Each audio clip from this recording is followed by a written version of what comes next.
حضرت ابو ہریرہ رضی اللہ عنہ بیان کرتے ہیں، رسول صلی اللہ علیہ وآلہ وسلم نے فرمایا، روز قیامت آدم علیہ السلام کی اولاد کا سردار میں ہوں گا۔ سب سے پہلے مجھے قبر سے اٹھایا جائے گا، سب سے پہلے میں سفارش کروں گا اور سب سے پہلے میری سفارش قبول کی جائے گی۔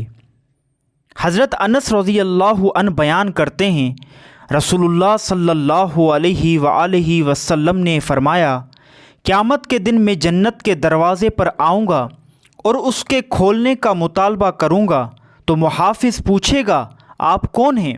میں کہوں گا، محمد۔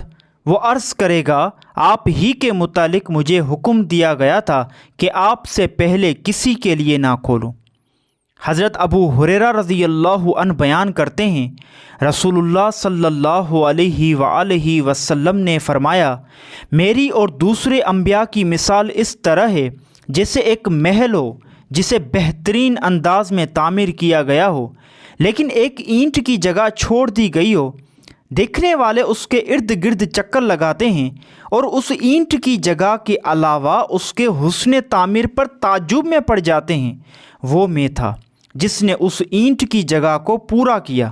میرے ساتھ ہی تعمیر مکمل کر دی گئی اور میرے ساتھ ہی رسالت بھی مکمل کر دی گئی۔